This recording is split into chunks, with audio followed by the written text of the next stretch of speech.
welcome everybody. This for reasons of job search is our unusual time, but thank you for getting here at a unusual IHS time, 2 p.m. on Tuesday. Steve, I realize it's the second time I'm introducing you this year because you were respondent on Jing Zai's talk. So I don't know whether to just say, watch the video, but I'll introduce you again. And you come here with a book about education and the challenges and potentials of educational reform.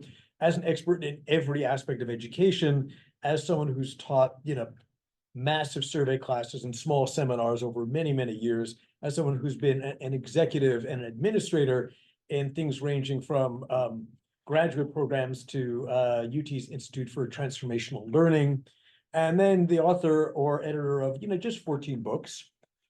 Just right. 16. Oh, this is 15. See, that's the problem. But who's counting? Who's counting? Exactly. So I'll leave it at that, and only a handful of which have won prizes. Okay. I give you our colleague, Professor Mintz. Thank you. Let's start with 3 incidents that are in the news from very recently. The first one is yesterday. It was reported that the University of Chicago has serious budget deficits, despite an endowment of $10 billion. It has $6 billion in short-term debt and is losing $239 million a year. That's the University of Chicago. Okay. Second, yesterday, it was reported that 6 senior administrators, including the dean or director of the Dana-Farber Cancer Institute, which is part of Harvard, have been accused of data manipulation and are withdrawing a dozen articles. That's pretty serious allegations.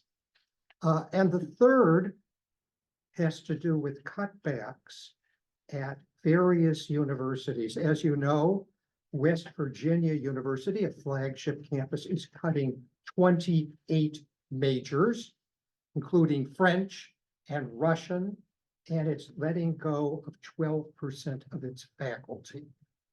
Other major universities that are making cutbacks are the University of Arizona, New Hampshire, Vermont, Miami of Ohio, several of the University of Kansas campuses, several of the University of Wisconsin campuses, and the University of Massachusetts Lowell. Clearly, higher ed faces some real problems at various levels. There are a host of challenges that we all face that we need to face up to. One is a demographic challenge. It doesn't affect us here in Texas, but nationwide, we're approaching a demographic cliff as the number of high school graduates declines. We're facing, of course, an affordability challenge as costs exceed institutional revenue. We face a completion challenge. Overall, between 1/3 and 40% of all students who enter a 4-year institution never graduate. We have a learning challenge. Our best evidence suggests that students today are studying about half as much as they did in the early 1960s. And as we all know, except for Jeremy, reading assignments have declined and writing assignments have declined. We have a business model challenge. If the University of Chicago can't generate enough revenue, how does everybody else do that? We have a serious equity challenge. The students who need the least help are at the most resourced institutions, and the students with the greatest challenges are at the least resourced institutions. We have a return on investment challenge that I'll talk about in a moment, that students after graduation most flail and flounder for years before they find an occupation that's appropriate. And then there's the political challenge, that is the declining confidence in higher ed. One statistic sums this all up. Of 100 students who enroll in a four-year college, 22 will drop out by year 6. Another 12 are still enrolled, but are unlikely to graduate. 25% are underemployed after graduation. That is, they're making less than $30,000 and they're in a field that's unrelated to their degree. So of all the students who enter, on average, 35 are making more than 30,000 and are in a field related to their major. Pretty disturbing. Now, we're at the University of Texas, so we don't have to worry about any of that, right? Well, it's not exactly true. I reviewed various ratings at the University of Texas, and here's what we get. Campus is very siloed. We have overly complicated graduation requirements that make it very difficult to graduate in 4 years. Grading is extremely uneven, not just between departments, but even within sections of the same department. The most popular majors, business, engineering, communication, are gated. That is, you can have a 3.3 average and not get into those majors. There's a deep disconnect between faculty and students. Too many of our teachers teach and speak English poorly. Course availability is a big problem for our undergraduates. Undergraduate life is dominated by a heavy drinking culture. The university serves transfer students exceptionally poorly. They face problems with course registration, credit loss, access to research and internship opportunities, and student life is very segregated ethnically. It's even the case that many of our student organizations do not admit everyone who applies. Higher ed's the best solution to all the problems this society faces. It's the best solution to income inequality. It's the best solution to social mobility. It's the best solution to ideological and political polarization, except we're not using it as effectively as we should. College graduates are happier, healthier, have more stable lives than anyone else in our society. College degree is worth on average $1 million extra over a high school diploma. But we have an exceptionally leaky pipeline, and our institutions reproduce and reinforce every kind of inequality in this society. Now, the argument that I make in the Learning-Centered University, bad title, the argument I make is what I call a radically conservative argument. And what I mean by that, I don't mean politically conservative. I mean defending the kind of education that you and I believe in. That is a relationship-rich education that is humanistically grounded and that offers students wide training in all of the subjects that we hold dear: cultural literacy, historical literacy, statistical literacy, data literacy, social science literacy, and a knowledge about the frontiers of science. But that's not really the education I think that we offer. We offer a very different kind of education. And if we're going to turn things around, we need to rethink our curriculum. We need to rethink our pedagogy. We need to rethink our gen ed courses. We need to rethink our major pathways. We need to reimagine the professorial role. We need to rethink how we teach. how we assess students. In other words, we need to think hard, think intentionally about what outcomes we want, and redesign the education around those. But my argument is that everything's drifting in the other direction. We are going to move our gen ed courses into high school as part of early college dual degree. No one ever becomes a history major if they don't fall in love with their first college history class. So this will be catastrophic for us. And Jeremy, I hate to say this, but for many of our students, they're convinced that the US history survey course is just redundant of the classes they took in 5th grade, 8th grade, and 11th grade. We need to make it clear it is a very different course with very different objectives, very different experience. So what can we do about this? Our gen ed courses are supposed to give students a broad liberal education. But what we do instead is we offer introductory survey courses in different disciplines. So students don't really learn about social science theory, social science methodology. They take Intro to Soc.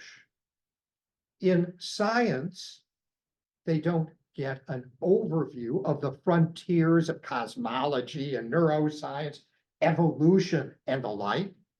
They take a class in geology because they hear that's the easiest science to get through. Our students don't come away with much data literacy. There's not a class at UT, for example, that strongly teaches how to use a spreadsheet or how to use a database, unless you're a major. And yet these are skills that are widely needed in the outside world. So I would argue we really need to rethink our gen ed curriculum and to much more closely align it with our ambitions for our students.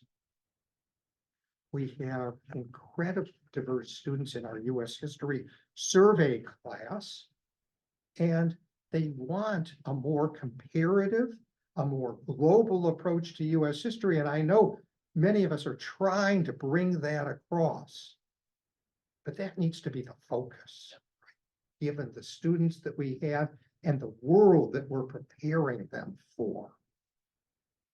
So that's one problem, gen ed. Another problem, our majors are not well aligned with the careers our students are going to pursue. The psychology department here actually did a study. It discovered that 3% of psych majors go on in psychology, 3%. In other words, preparing them for graduate school as the only thrust of the major is a mistake. Now, what do those students go into? A lot of them, most of them, go into an HR related field. Others go into something related to marketing. But the ones who make the most money go into research. And if you know that, then you retailer the major. You don't turn it into a marketing major. You don't turn it into an HR major, though you may have some classes in that, but you do emphasize research skills, quantitative research skills, qualitative research skills. I hate to raise our own department and its issues, but where do our best students go? They go to law school. But do we teach legal history? Do we teach constitutional history? You know, we should be thinking a bit about how we can prepare them. In the future, I suspect many will go into documentary filmmaking or into new technologies in history. And do we really teach that? Not really. We could do better if we're going to be more student-centered, more learning-centered. Third change that I made, if I were king, which luckily I'm not, okay? Lectures and discussions are not the only way to teach. If you look in a dictionary, it doesn't say that those are the only two options that we have. And we should be thinking outside the box. Now, what else is there? There are practicums, there are workshoppings, there are maker spaces, there are mentored research opportunities, there's service learning, there's field-based learning, there's oral history projects, there's a host of other ways to teach. Role-playing classes like reacting to the past that some of you may be familiar with. There's all kinds of ways to teach that are more experiential, more inquiry driven than the kind of classes we typically teach. These are classes that involve students doing things. They involve case studies. All I'm trying to suggest is that we should offer a wider range of learning experiences, not just in our department, but in every department, because we want students to be active participants in their own learning. We want to treat our students not as customers, not treat them as spectators, but as co-creators of knowledge. That, I think, should very much be our goal. Next. We need to treat career identification and the pursuit of a career more seriously than we do. As an institution, most of our students go to the Career Center in the last semester of their senior year. We do not really help them understand all of the job possibilities that await them or help them find a realistic path to those careers. The world is a different place than what my Jewish mother knew when I went to college, right? There's more to do in life than to be a lawyer or a doctor or a nurse or an architect or an engineer. But how can our students know that, particularly our first generation students who have not been widely exposed to the most rapidly growing areas? Let me give just one example that I came across. The UT system has the one informatics statistics standalone school in the United States. And the graduates of that graduate program get really, really good jobs. When Ohio State needed a chairman of its data science program, they hired a newly minted graduate of that program in Houston. There aren't people out there, right? If you develop certain skills, the world really is your oyster, right? And we need to help students find that. But again, let me remind you of what I said before. If you have not taken calculus in high school, almost certainly you cannot go into computer science or machine learning or artificial intelligence in our university. It is gated. And so if you went to an under-resourced high school or just a slow starter, you are closed out of the most rapidly growing fields in our economy.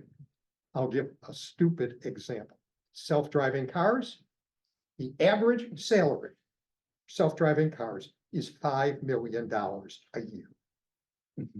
Looks a little different than a history professor's salary. We're talking about a different world. So being able to open those doors makes a huge, huge difference. We need to think about how to do that.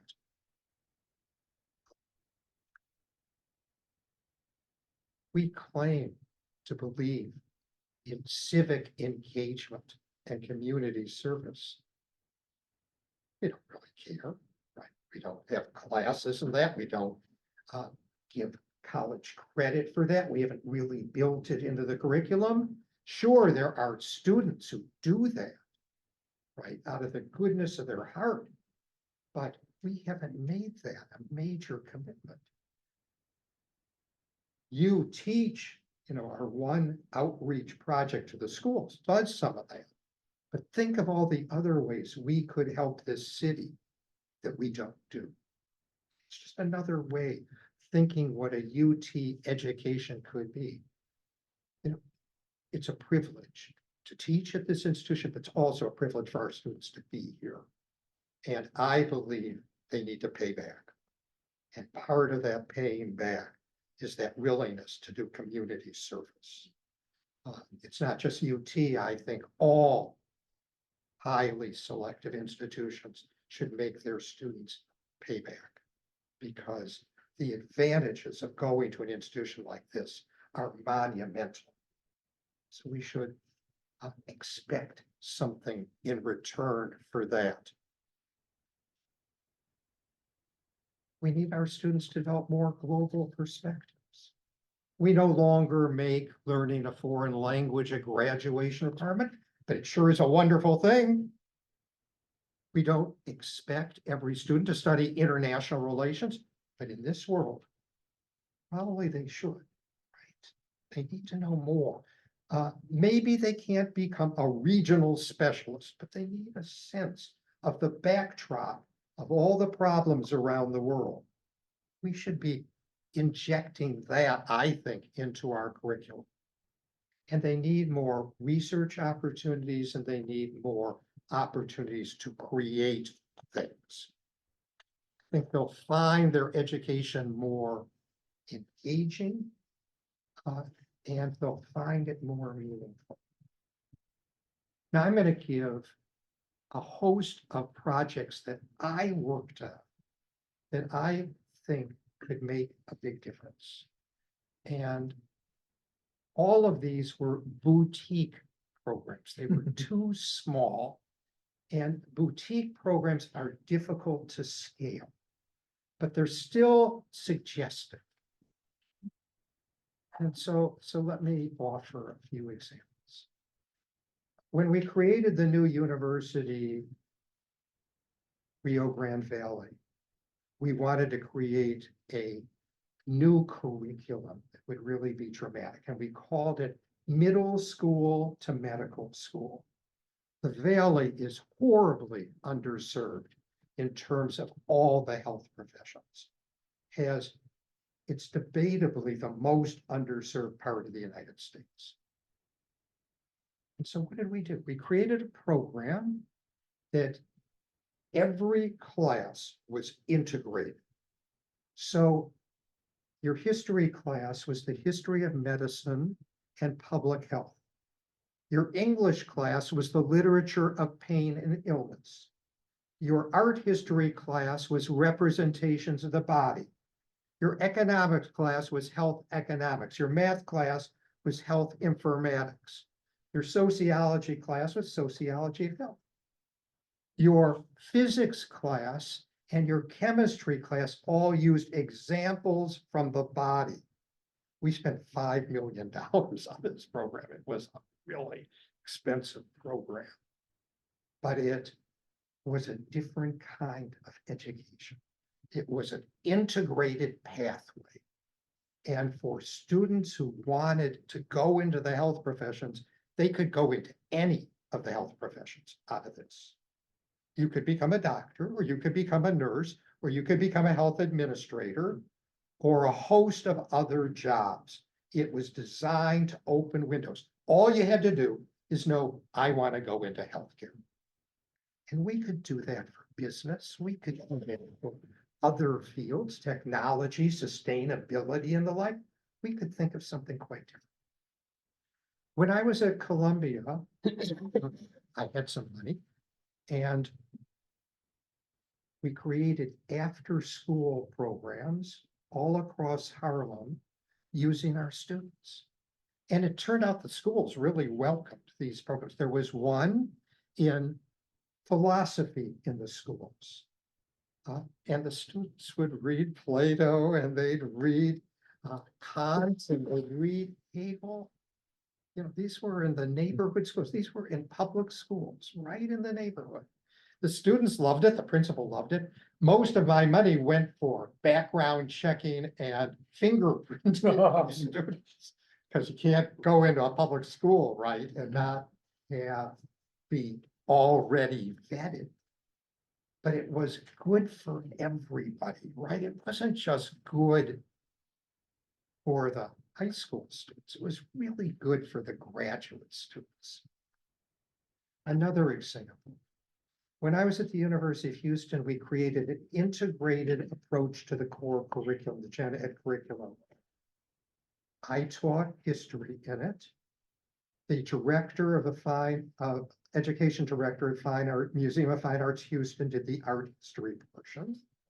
We had an advanced TA do rhetoric and composition, and we had a technology specialist. All the assignments were integrated into one piece. So students would meet either Tuesday or Thursday morning, or they meet on the weekends, and they would get 12 hours credit, and they'd be able to knock off all of their humanities portion of the core curriculum. It's really a good thing. The students seem to love it. They made all kinds of online technology enhanced projects. They contributed to websites and the like. It's fun, and it was an alternative, and my dean at Houston refused to scale it. It was a huge disappointment to me. What was the argument against it? He just didn't want to spend the money to get more faculty to do it, but it was great for the students because it used block scheduling. If you have a job, you have to be able to work regular hours. Right. This way, you either said, I work Tuesday and Thursday mornings, or I work on the weekend, and I can do paid work all the rest of the time. Let me give you a couple other projects. For the Museum of Fine Arts Houston, I knew the director, and so the director allowed us to create the educational websites for every exhibit that they produced. Now, it wasn't me who created those, it was students who created those with a group of our instructional designers. So the students felt they were doing really relevant work. And you can still see one of the projects online. It's a comparison between the Franz Mayer Museum, colonial Mexican art in Mexico City, and the I'm a Hog collection in Houston, which is colonial American art. So this is a comparison that people would bring into their classroom. It's just wonderful. And the students could be so proud of themselves that they had created something. I did sort of the same thing here. For my history class, I created interactive software, courseware, with embedded assessments and primary sources and simulations created by students. So working with LATES, these students who were paid for their efforts helped create this courseware that I've used with 10, 15,000 students here at UT. So again, they get a big impact, and those students got great jobs because they needed something on their resume. So one of the students who had been a master's student in our department, head of instructional design at Southern New Hampshire University. You may never have heard of Southern New Hampshire. It has 150,000 students in its online programs. Sarah Eau Claire is a big deal. right? She learned, she needed some credentials. She was skilled, talented. But she needed something on her resume to show she could do this. Another UTer runs Arizona State Online, another 150,000 students. Right, the experience people got could make a huge, huge difference. Because this is a world, it's not clear what the academic requirements are, but you have to be able to do something. These people knew what to do. So what I'd like to just end with is we have a choice. We can drift down the incline that we're on towards an education that's going to be programmed education, asynchronous education, essentially high school education, or we can have a relationship-rich education that will really engage students and have them be active creators of knowledge. I know which choice I prefer, but we'll see which choice UT prefers. Thank you.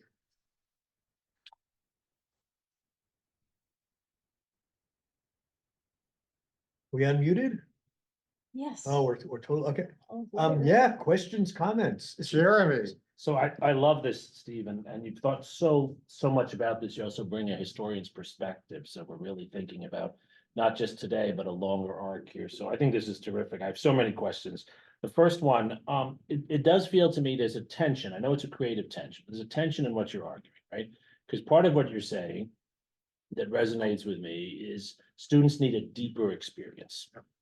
I love your point about foreign languages, right? Because what we know is that learning a language is not just learning the language, it's training your brain, just as taking a real history course is training your brain, right? So there's a way in which we need to go deeper, but you're also arguing in a kind of vocational, practical way. Well, and I'm also arguing for a broader education. Right. Our students need to learn about cognitive distortions. Sure. A subject that's covered in psychology and a subject that's covered in sociology. But if you're not a major, you're probably not exposed much to that. I want students who can open up the page, the financial pages of a newspaper and be able to read it critically. Now, some students are going to become business majors and economics majors, no problem. Most of our students aren't. And they need to know about that in broad terms. Not what you get in a standard introductory course.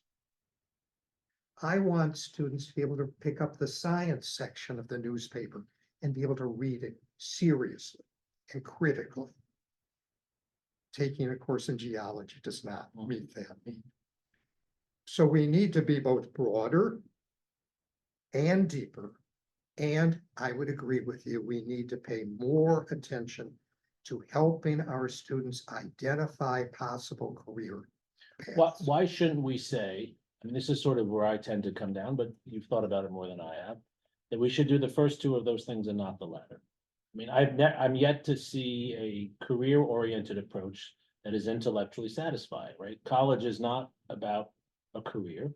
College is about finding a life. It's about training your mind.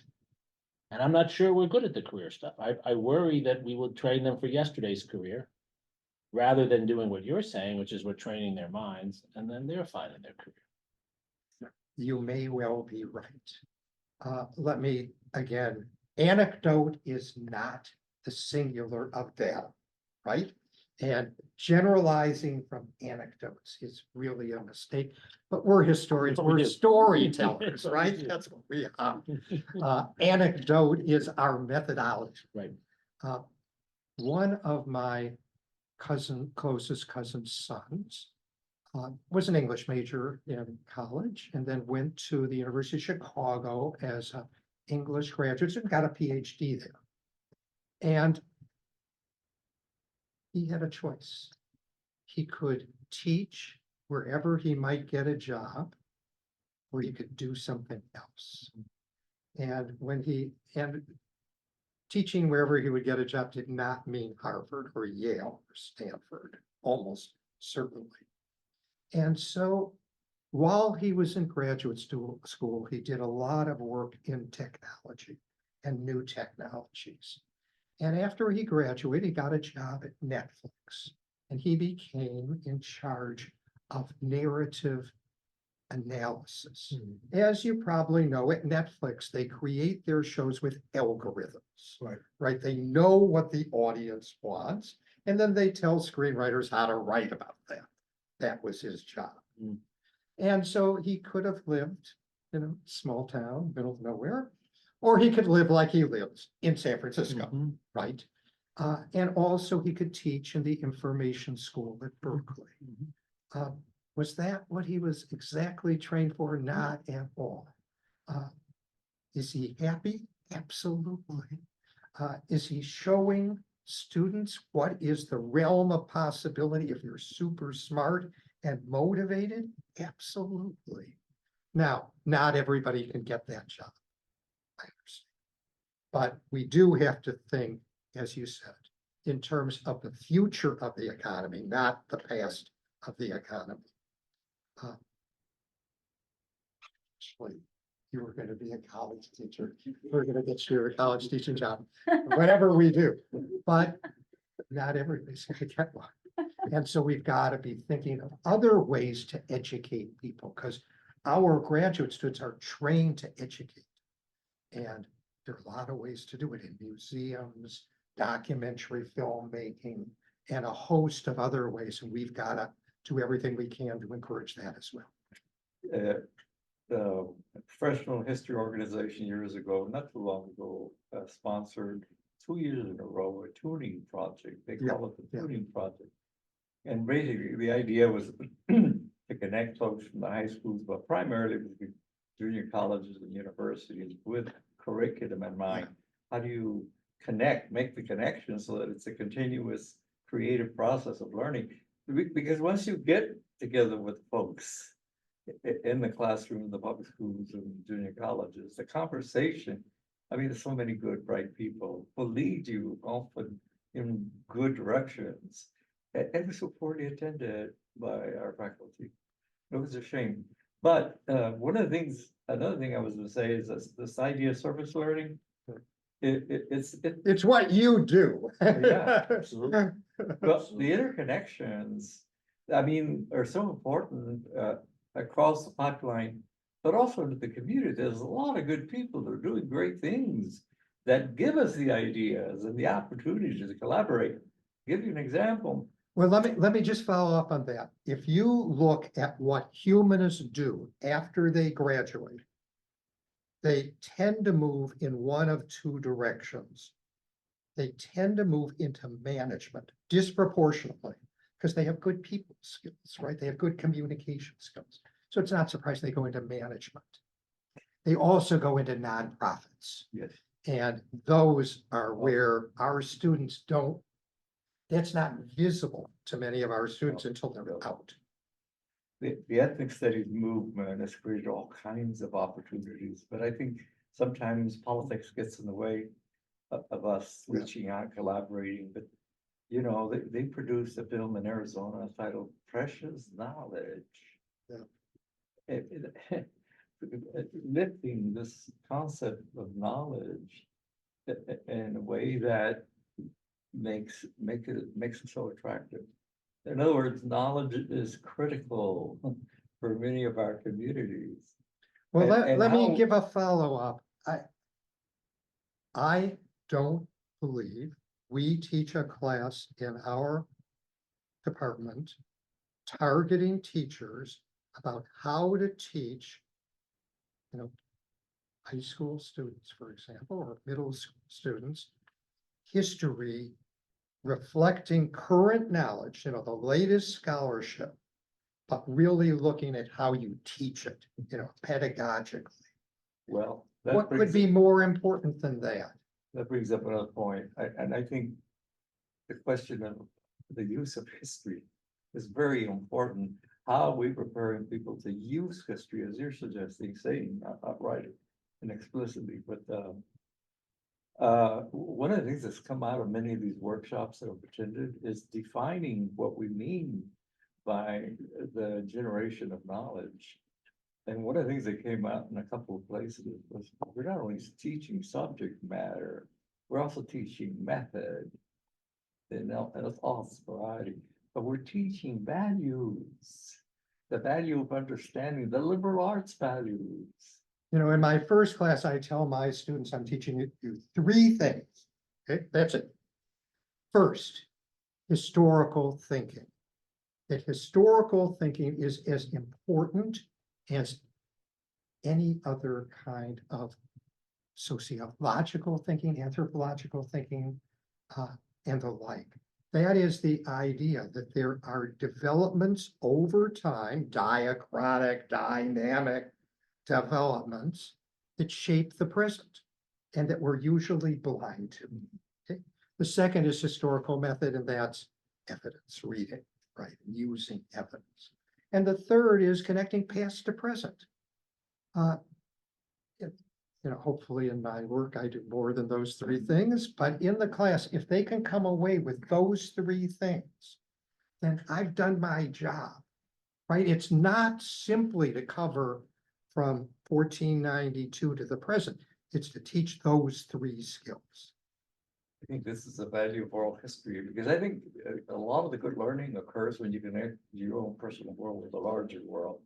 And they're all history projects, and I say it explicitly when I give directions how to proceed and identifying subject topics and so forth, how to analyze it. But the best way to understand the Depression is by talking to the grandparents who went through it, and on that basis, then understanding the bigger picture. That's a learning process. That's really, you need to bring the people into the fold, relating their own personal relations with the larger currents. In the integrated humanities portion of the core that we did, they did two oral history projects. One on war, because you wanted to talk to veterans, but you also want to talk to people on the home front, people who had been displaced by war and the like. And the other was called Coming to Houston, because nobody's from Houston. Every student came from someplace else. And, you know, if they didn't want to talk about their background, but every student wanted to talk about their background. So it wasn't really, I think, an ethical problem to have them talk about it. It got them to talk to their grandparents, right? It got them to talk to their aunts and uncles. It connected them to their extended family. It was really a valuable experience on a personal level, apart from learning a little bit about history in the process. Other questions? It's an online question. Thanks. May I read it to you or? Sure. Okay, great. This comes from an online participant named Christopher Richmond. And he says, Dr. Mintz, you seem to endorse two ideas that seem to be in significant tension. One, that students are not consumers, and two, that universities should be aiming to prepare students for specific careers. Do you see these as in tension? If so, how do you reconcile these ideas? What I believe above all is that we need to educate the whole person. And I don't believe we do a very good job of that. Now, the whole person means they need to develop socially, ethically, physically, as well as vocationally. When I went to college at Oberlin College, our track coach was Tommy Smith. You remember him from the Olympics, right? And our athletic director was named Jake Scott. And you remember him because he hid Patty Hearst at his farmhouse when I was in college, to my amazement. I didn't know that. This sounds very Oberlin specific. Yeah, very Oberlin specific. They only believed in intramurals. They didn't believe in, I mean, there was some intercollegiate. Their belief was that everybody should be participating in sports because it's good for you. It helps you physically, it helps you psychologically, and you know, you don't have to be on the best team, right? But you need to participate. And that struck me as a wonderful idea and something that other institutions should copy. We don't teach our students adulting skills. We don't teach them about intimacy, social relationships, except in training sessions that don't really do what we mean to do. We don't teach much about ethics. History classes are filled with ethical dilemmas, but imagine computer science, imagine technology, engineering. We need to do a lot more with ethics of healthcare and the like. We don't do enough, it seems to me, with current urgent controversies. Equity. What do we mean by it? How do we get there? How do we counteract the embedded inequalities of the past? Those are questions we need to think about. During the pandemic, why didn't we have a community of inquiry where our experts talked to all of us? I had 1,500 students during the pandemic in one class. We could have had large classes where we would simply have campus experts sparking debate about policy. Wouldn't it have been a good thing? What we have is expertise, and we could have had discussion about that. So again, vocational education is just part of this larger vision of a well-rounded development. You know, Catholic colleges believe in educating the whole person. It's a Jesuit idea. And the Germans believe in Bildung. That is maturation across all levels. That's a much better idea of education than what we mean by schooling. I have a question over Yeah. Are you familiar with the civil rights leader, Bob Moses? Of course, and I've written about Bob Moses because he believes math is a civil rights issue, and Exactly. I couldn't agree more. I believe that in this world, that's the biggest glass ceiling our students face. And that, you know, Bob Moses was the greatest of the younger civil rights leaders. He was responsible for Freedom Summer 1964. But instead of profiting from this, instead of building a political career, he went to teach in Harlem, right? And was, you know, a great math teacher and an evangelist for math. Unfortunately, wasn't as successful in spreading the gospel as I wish he was, because that's the right gospel, because you're not going anywhere in this society if you don't understand analytics. Right, and part of the algebra project that he started was taking the students, you know, very disadvantaged African Americans, taking them and doing field trips to learn what are they interested in. And once he had that, he could then structure his program to apply the concepts of algebra to the things that they were interested in. And they really were able to connect with the, you know, I mean, they saw utility. It wasn't just sort of someone on a board writing things. You know, sometimes that approach to mathematics, a kind of culturally responsive approach to mathematics, is dismissed as woke math. When she was a conservative, Diane Ravitch, the writer on education policy, kind of dismissed all that. It works, it works. All of our evidence suggests that if you give students authentic problems, it really engages them, right? And I'm a pragmatist, right? If it works, let's do it. One of my friends, Daniel Liu, he worked for the president's office, and he was on the transformation team around like the strategic plan in the university. I'm curious if there's alignment with what you're kind of casting vision for and what the president's kind of pursuing as a whole. You know, I've looked at the strategic plan, but not as seriously as I should have, focusing more on my own little garden as opposed to the bigger picture. You know, UT presents challenges, but it also presents incredible opportunity. Why in our college do we not have something comparable to the freshman research experience? You know, there's all kinds of research that doesn't involve laboratory research, statistical research, survey research, archival research. That's our stuff, right? And why aren't we doing, you know, we could put 1,000 undergraduates into a program like that. If they can do it in natural sciences, we could do it. And that would really distinguish, you know, our college from what students can do in high school. And they don't have Ransom Center.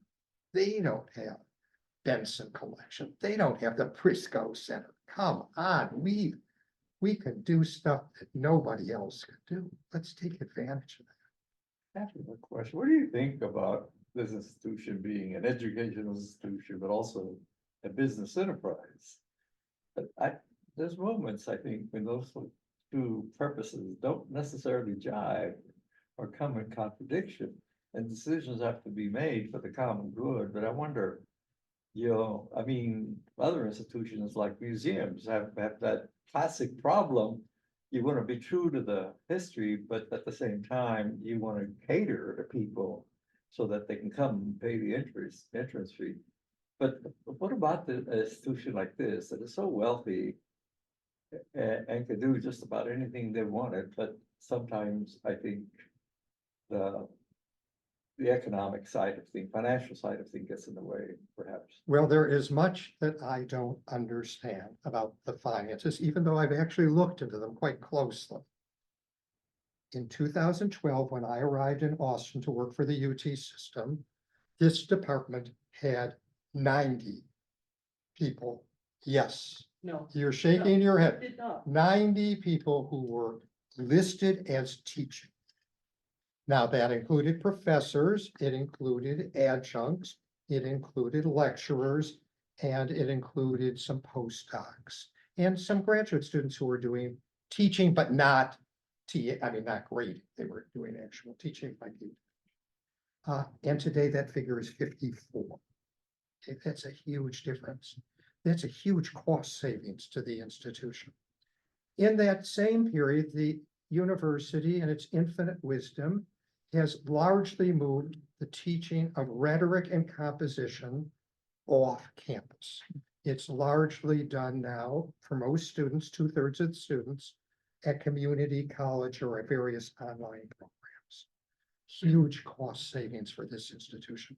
You need fewer graduate students to do that, or fewer lecturers to do that. Huge savings. I don't really understand where the money went, because those are tremendous cost savings. I can assure you, my salary did not make up the difference. So it's not that we hired a bunch of senior people at that. It's my salary. Right. I'm sorry. At least I know I'm it's sorry. I going mean, to since you brought it up, good need. it's me. No.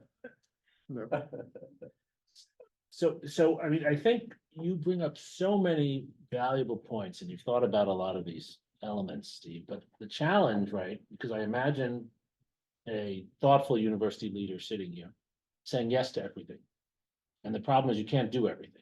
Or the problem is one of trade-offs, right? This is actually my email correspondence today with a high-level person at the University of Wisconsin who I know. I noticed they sent out something saying that when I left the University of Wisconsin, history was the number 2 or 3 major. It's not because I left, but it's not the number 2 or 3 major anymore. Now, Well, that is a correlation. well, we learned that correlation is not causation, right? But it Finance, could be. finance, data analysis, and a number of majors like that are now the most popular majors at the University of Wisconsin. I question this. And the response is, well, we are trying to keep our liberal arts programs alive, University of Wisconsin-Madison. But we have students who are concerned about affordability and they want professional education. So what's developing at the University of Wisconsin, and to some extent here, is students from certain backgrounds go into majors that they think are going to help them make more money. It's not clear they will. And then students from more privileged backgrounds can go into other things. I fear your vision, which at times sounds like a department store, because there's a lot of things going on, will simply recreate that, right? At some point, we have to set priorities. We have to say, you're going to do these things and not these things. How within your vision, how do we do that? What I'd like to suggest is that it's up to entrepreneurial faculty to figure out solutions. I don't believe top-down solutions work very well in institutions like this that believe in shared governance. There are too many veto points. So let me give some bad examples and some good examples of where creative faculty are doing interesting things. At Austin Community College, one faculty member believes in great books, believes in the kind of curriculum you have at Chicago or Columbia. And so he did this, put in a great books first year experience.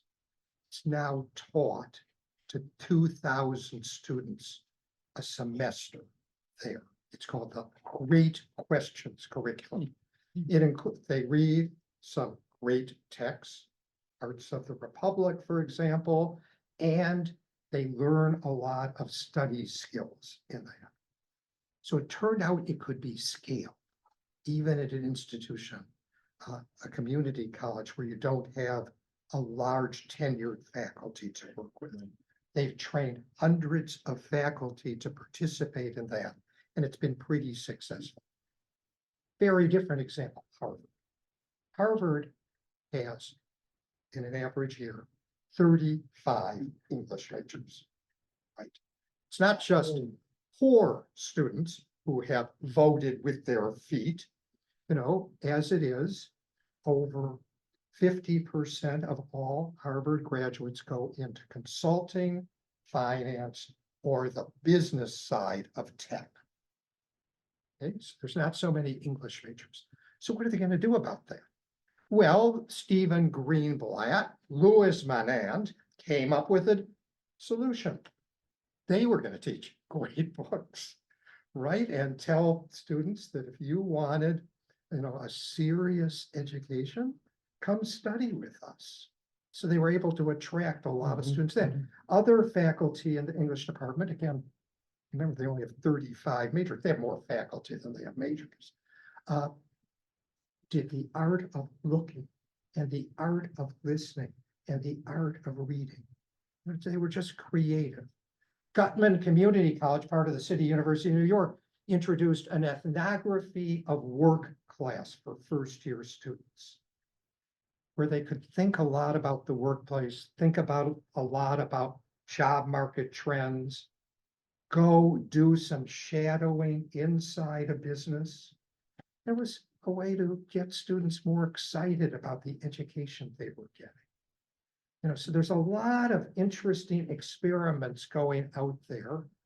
The challenge, again, is they can't be boutique solutions. They have to be, to a certain degree, scalable solutions, especially at institutions like this one. Yes, Martha. I just wanted to sort of follow up on that. I'm certainly sorry I came in late because I had too many meetings. But it seems to me, I mean, an ethnography of work class sounds, I mean, you know, it's a little like the applied math, right? It's, you know, I can see it. Great books has a long baggage attached to it. Whose great books? What canon?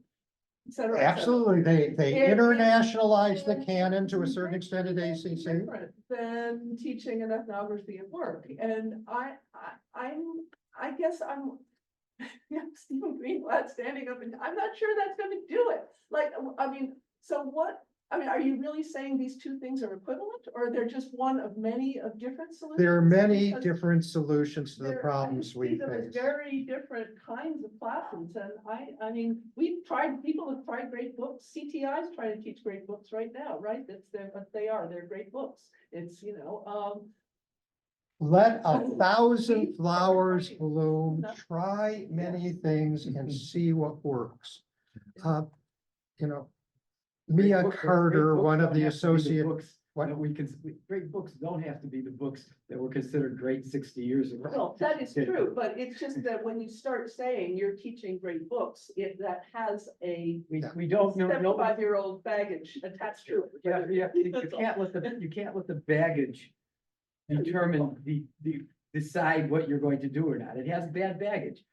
You mentioned constitutional history, it was not, you like to talk, I was a constitutional historian. At one time, constitutional history was just the history of white judges and white lawyers.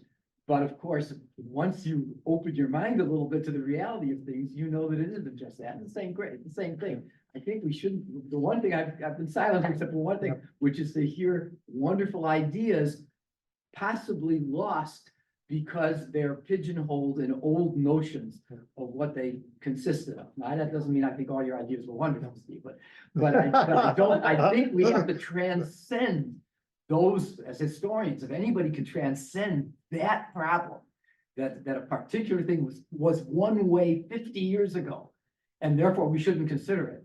We have to be the people who do Call that. it something else, that's all I'm saying. With a great books idea, I'd be very comfortable. If the faculty would do what we're supposed to do, and that is talk to each other, say, what great book do you think I'll put in my list? Right. The other thing is to treat these great books comparatively. Absolutely, you should take canonical texts and you should take contemporary texts and pair them together, just like an art museum does with, with classic art and more contemporary art, and put them in dialogue. It doesn't address the equity issue because, people still will choose, and some students, I know this from my own kids who were at 2 universities, right? There is a correlation between the students who say, I have to major in this because I'm concerned about what money I'm going to make and where their parents are. And the students who don't say that. And it's the frustration, honestly, at 2 universities at Wisconsin and Yale, 2 schools that offer, a range of things that have allowed, Zachary's in directed studies at Yale, and you can't have a more great books program than that, right? And there's a very high proportion of the children of professors in that, right? And he says the kids who are studying engineering at Yale are a very high proportion of those who are first gen, or their parents are, they're there on scholarship one way or another, right? So, and I think we see that recreated. My daughter's experience in Wisconsin has been that too, right? So how do we, that's the problem where and what you described at Harvard, I'm not sure you're solving that problem here, Steve. Well, I like the integrated pathways approach. At many universities, something like 80% of all students are in 10 majors. So you don't have to develop an infinite number of pathways. You only have to develop 10 integrated pathways. Or maybe you have multiple pathways within a major, but it's not an infinite number. It's not the number of majors we have at UT Austin. And we could figure out how to fit history into those pathways in really valuable ways. When I teach childhood, I teach the history of childhood. I teach the biology of childhood. I teach the psychology of childhood. I teach the sociology of childhood. I mean, that's my real training, right? It's not just in the history of childhood, because I want my students to get a more integrated approach to the topic. And I am sure that some of my colleagues in other departments would see what I'm doing as superficial compared to what they can do. Acknowledge. But students need a holistic view of the subject. And I live my life according to mantras, and one of my mantras is anything worth doing is worth doing half-assed. Yes. And because it's better for them to get the multiple perspectives than it is to just get one perspective on a subject. But sometimes the texts themselves beg for teaching vantage point and perspective. I mean, the cave. I mean, it's not like we just get focused on the content, but these great books take you beyond the central plot and so forth. I've been asked by the Chronicle of Higher Ed to write a piece about what higher ed will look like in 2035. And I don't know if I can publish it, but I've sent it to them. And my crystal ball is really foggy. And I can't even imagine next semester, let alone, they ask for our classes in the future. And then by the time it comes around, I wish I had suggested a different class. But I worry that if we don't do anything, if we don't stand up, we will trend in bad directions. But if we do stand up, if we say that an education at the University of Texas needs to be relationship rich, which means smaller classes than our 400, that it needs to be involve active learning. It needs more support for faculty in terms of the use of technology in creative ways. For example, when I was at the system, I gave $3 million to Lates. And wasn't my money. And they developed a lot of technologies because of that. I don't know if any of you have used UT Instapoll. It's a clicking, they created that. They created a platform for interactive courseware, Clio, of course, right? What else would you call it?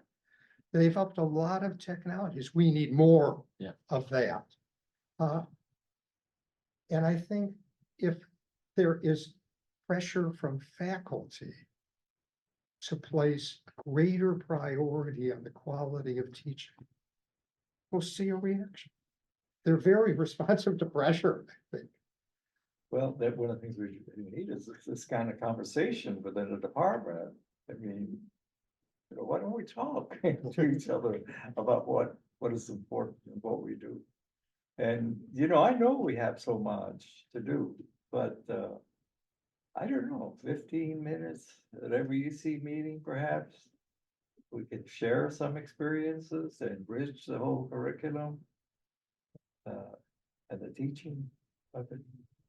I think it's worthwhile. This is great. Congratulations, Steve. This is a great conversation.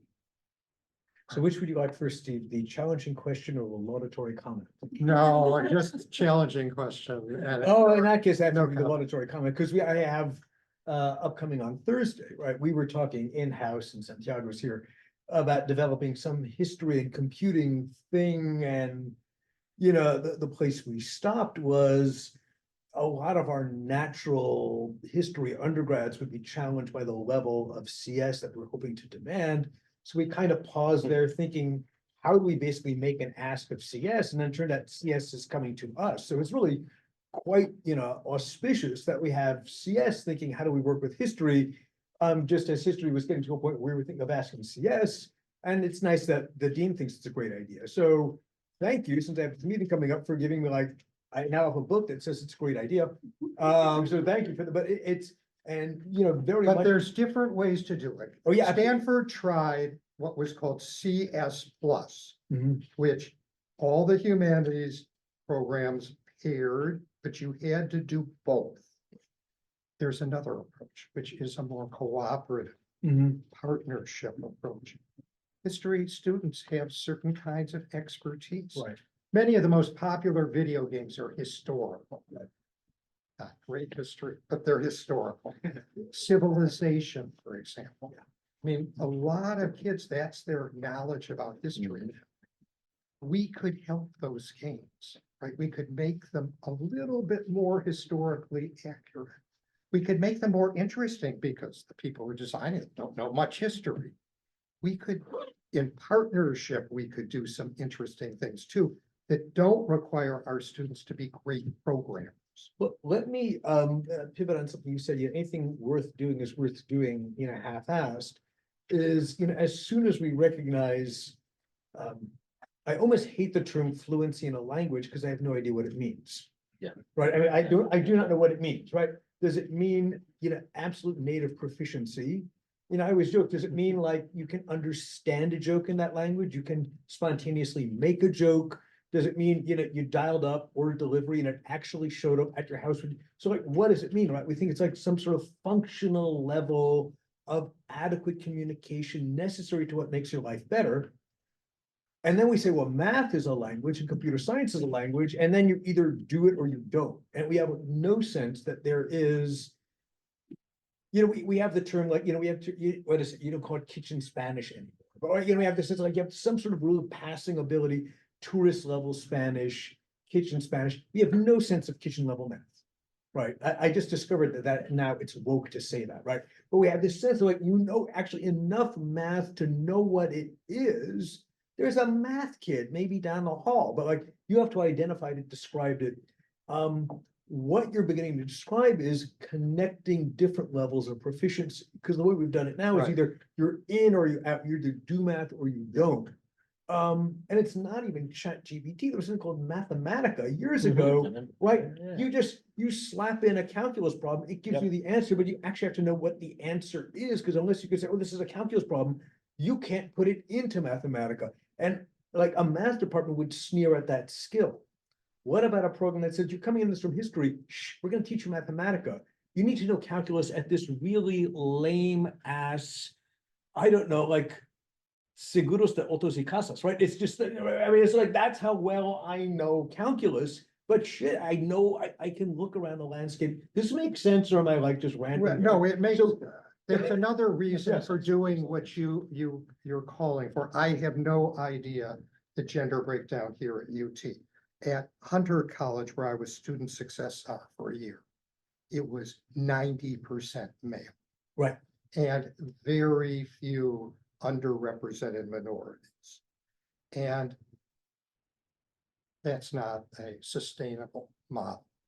And now we could have, and my strategy was to connect Right, the more gender balanced programs like healthcare to computer science, right? In various ways, because you could bring in people and diversify the field, but not if computer science was viewed as a boys' club, right. where if you weren't playing video games at age 5, you couldn't get in, which was essentially the reality. Right. Yeah, I mean, one of my proudest pedagogical moments is in teaching classes that are hybrid history and rudimentary coding, is an excruciatingly shy Latina student at the end of the semester saying, I still don't think I know how to code, but I'm not scared of it anymore. So, for what it's worth, just the sense of like breaking down that sense, I didn't grow up doing this as a hobbyist from age 9. Right. It's not forbidding, but now like the legitimate questions after the fake professor question. So there's two tensions between what you're talking about. One is you're talking about online learning, 10,000 students. And the other, you're talking about like intramural sports and small experiential learning. How do they dovetail? I mean, how did they connect as one vision for what? Well, I believe in, 1,000 flowers bloom. I believe in a multiplicity of options. Partly because no top-down solution will ever work in this. And that applies to the kind of educational experiences that students could have. We should have communities of inquiry in certain areas. We should have solver communities in other areas, and those could be quite large and broken into smaller groups. I'm friends with Dan Jeff, who's the vice president of research, and one of the things I suggested to him that he sort of pushed away was,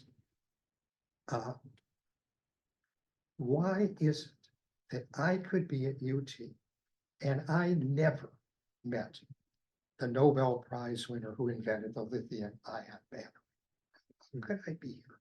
How could an evolutionary psychologist be in the New Yorker and I've never met her?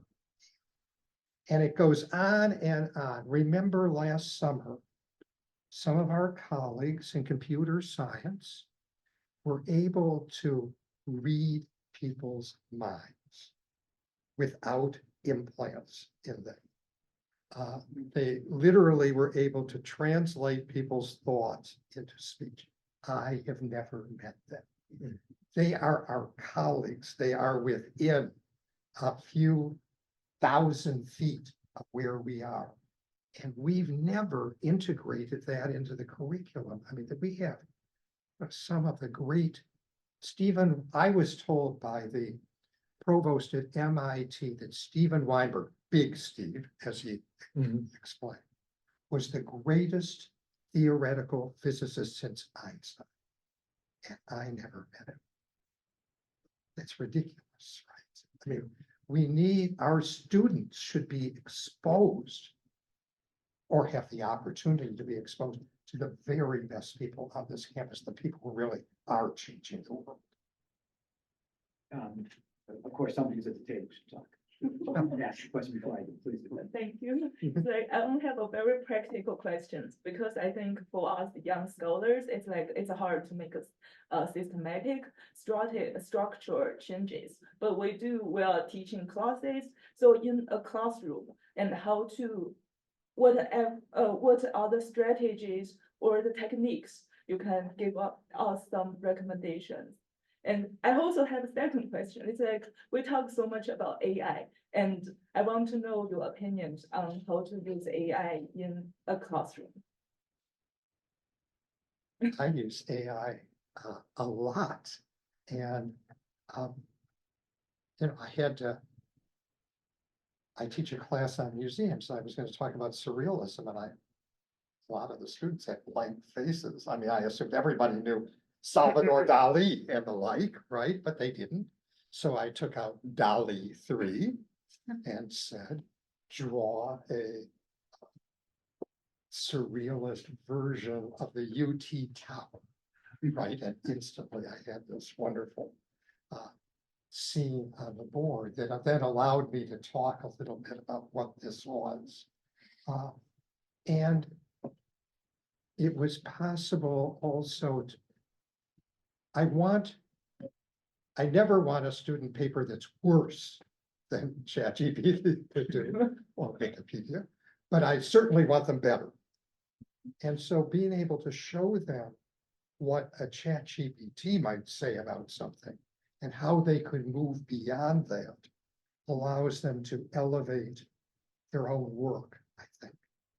If they use ChatGPT, they have to show me what they did. They have to show me what they got from the prompt. So, and you can usually tell. They don't cite, ChatGPT doesn't cite sources, so it's easy to. You didn't cite your sources. Well, it makes up sources, which is the other one, the bane of librarians, being asked to track down. But let me give you some practical. They are so angry when they find out that they've been duped by it actually teaches them a lot. Let me give you some other examples of how you could use technology in the classroom that I think really work. One is collective social annotation of texts. You give your students a text and then they write in the margins. And they can use it with Perusal, which is a proprietary software, but you can use it for free. Or you can use Google Docs to do it, which is really free. And that works. You can do visualization. What Erica has developed is a perfect example of that. They can do presentations like digital stories, or they can make infographics. There's lots of tools to create beautiful infographics, or they can do podcasts. One of my students was a really good musician, and so he did a podcast about sea chanties. Sea chanties were largely created by African and African-American sailors. And he could play along. I mean, he could sing. I mean, it was just wonderful. We have all this talent. They may not be great history students, but they're really great in something. And if you empower them to create a project, they do a fantastic job because it's up their alley. It's what they do.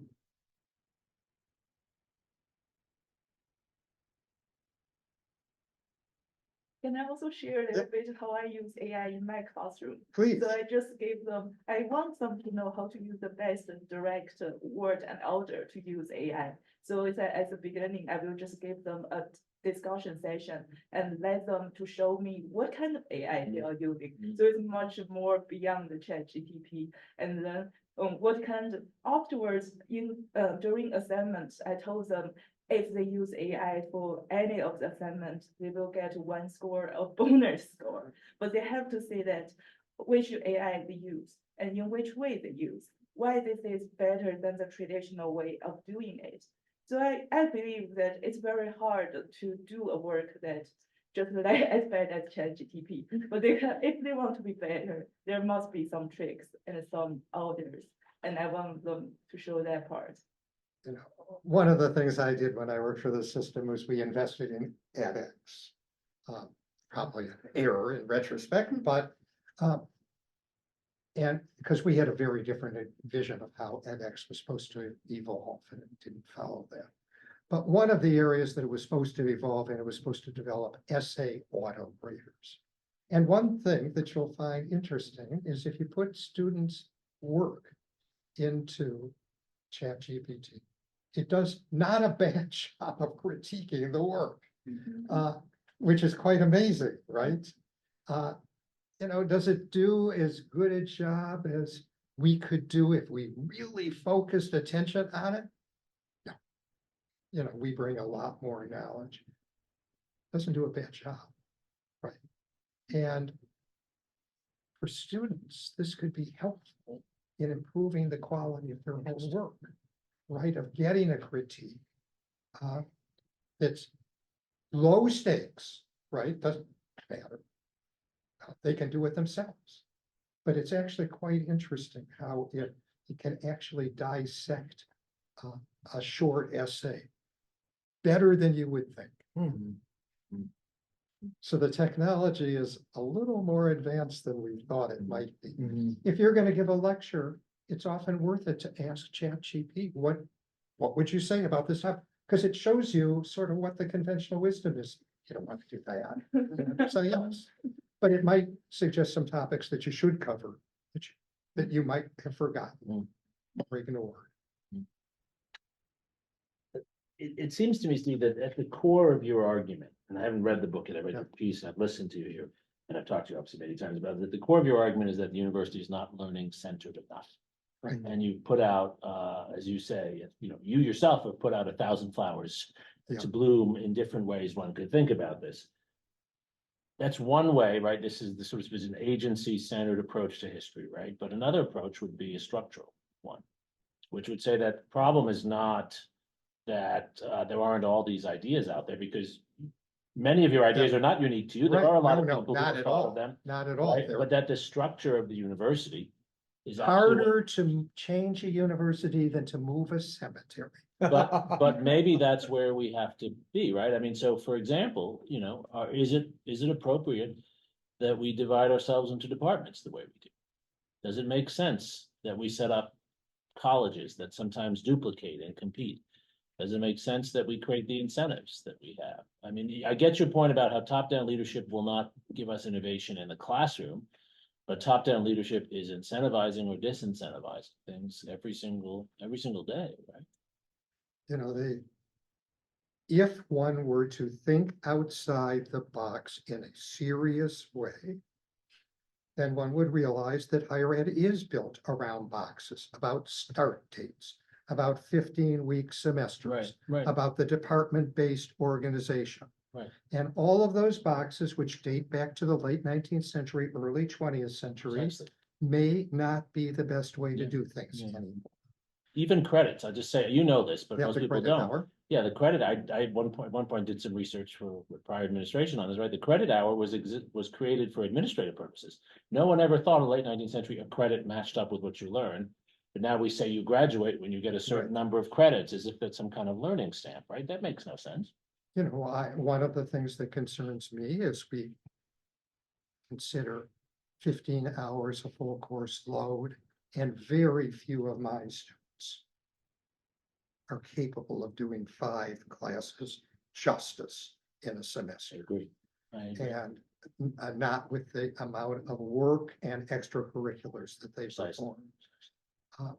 We potentially could, there are modest ways to adapt to things like that, making courses 4 hours instead of 3 Mhm. with greater expectations. But I mean, changing the fundamental incentive structure, right? University leaders, this is where I thought you were going with the title, right? University leaders are not incentivized for learning. University leaders, it doesn't matter whether you're talking University of Texas or you're talking Harvard or Stanford or Yale, right? University leaders are incentivized for research, right? Research excellence is something that is ranked Right. and reported, and they are incentivized for fundraising. And sports. Well, which they argue are the same, which they argue are the same, right? And the numbers of people who apply, right? So the game that's being played, if we're honest, right, is we sort students, we bring in the best possible students who are already destined to succeed, and we give them a stamp that they've succeeded. We sponsor research. I think we actually do a good job of sponsoring all of our research and bringing people to research well, and we raise a lot of money and have entertainment, for the masses. But there really isn't a learning-centered approach. I've rarely, the higher you go, the less you hear about learning, right? Wouldn't one of the solutions have to be that we change that the university must have a new incentive to actually emphasize learning? My mentor, David Brian Davis, Pulitzer Prize winner, National Book Award winner, etc., the world's great expert on slavery, started his career teaching Cornell. They taught on Saturdays. They taught 3 courses a semester. That's right. We have been the real beneficiaries of the change, our tenured faculty. We teach what we want, pretty much when we want, with the exception of teaching on Monday, Wednesday, Friday, every 4th semester. And if you're in sociology, you only teach 1 course a semester, to my disgust. But not. Now, if they offered me 1 course semester, that goes away immediately. We've been incentivized a different way. Yeah. I'm a product of a liberal arts college. I went to Oberlin as an undergraduate, so I view that as the sort of platonic ideal of what an education should be. And I believe we could do more of that here than we do, while continuing to be research-focused institution. Because there's a need for that too. So you make me think, undergraduate education shapes you. So, as a Columbia BAA, my vision is, oceans of incredibly qualified postdocs who carry the core curriculum for you for little pay, yay, ante infinitum. Who knew? I taught in both major classes in the core curriculum at Columbia, both contemporary civilization, which goes up to 1939, right? Because that's contemporary. Plato's really our contemporary, and then Lit Hum, which is the literature version of that. And it is the greatest experience on the face of the earth in terms of intensity. And it is everything that colleges don't do. For 4 hours a week, the instructors meet, 2 hours on pedagogy and 2 hours with a subject area specialist. Then they, in addition, teach 4 hours a week, 2 hours and 2 hours. It is a serious commitment. You don't get to determine your own exam. The exam is determined centrally by someone you have no influence on. So your students' ability to do well on that exam depends on you trying to anticipate. I mean, you don't do your own thing in that class. You are, you have to teach, you have an assigned reading list, all the things we would be opposed to in general in our own personal Most life. faculty But won't it's teach you. great for. But you were the rarity. That's right? what This the is armies Mark's, and that's what postdocs. Mark's talking about Yeah. right there. I mean, the historian, how many members of the history department taught in that? 1 or 2? Well, a few, but one of my fellow teachers in the Corps, he told me his name was Max Frankel.